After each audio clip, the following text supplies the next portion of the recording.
ധനുരാശിയിലെ മൂലനക്ഷത്രം. അപ്പോൾ മൂലനക്ഷത്രക്കാരെ സംബന്ധിച്ച് അവർക്കിപ്പോൾ കഴിഞ്ഞൊരു 2.5 വർഷമായിട്ട് അവർക്ക് 3-ലെ ശനിയായിരുന്നു. പക്ഷെ 3-ലെ ശനിയാണെങ്കിലും 6-ാം ഭാവത്തിലായിരുന്നു അവരുടെ വ്യാഴം നിന്നിരുന്നത്.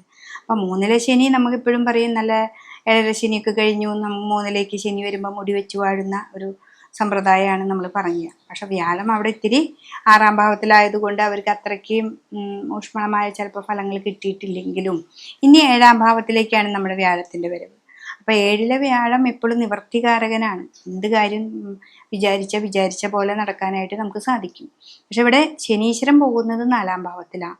അപ്പോൾ 4-ല് നമുക്ക് ഗുരുവിൻ്റെ രാശിയിലായതുകൊണ്ട് വലിയ ദോഷങ്ങളെയൊന്നും പറയുന്നുണ്ട.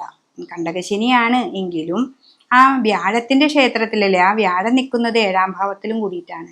അപ്പം അതുകൊണ്ട് ശനീശ്വരനേക്കാൾ ഇത്തിരി കൂടി നന്നായിട്ട് കാര്യങ്ങൾ ചെയ്തു തരാനായിട്ട് നമ്മുടെ ഈ വ്യാഴത്തിന് പറ്റും.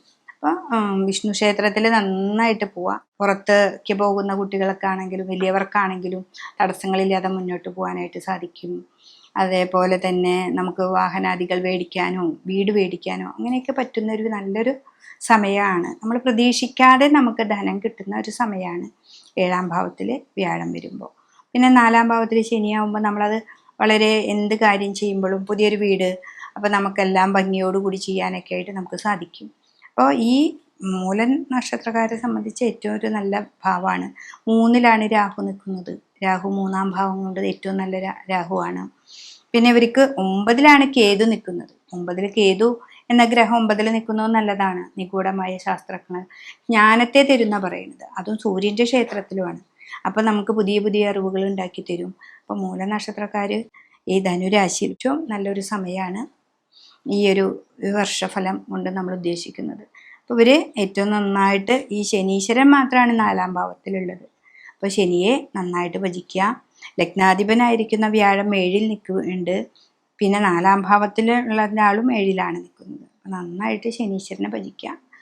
വിഷ്ണു ക്ഷേത്രത്തിൽ പോവാം. നവഗ്രഹങ്ങളുടെ അമ്പലത്തിൽ പോയിട്ട് പറ്റത്തക്ക വഴിപാടുകൾ ചെയ്യുക. അപ്പോൾ ഈ ഒരു വർഷം 1.5 വർഷം കൊണ്ട് നമുക്ക് അധികമായിട്ട് നേട്ടങ്ങളാണ് ഉണ്ടാവുക. അപ്പോൾ ധനുരാശിയിൽ മൂലനക്ഷത്രക്കാർക്ക് ഏറ്റവും നല്ലൊരു വർഷമാണ് ഈ 2025 മേടമാസം 14-ാം തീയതി മുതൽ നമുക്ക് ഉണ്ടാവാനായിട്ട് പോകുന്നത്.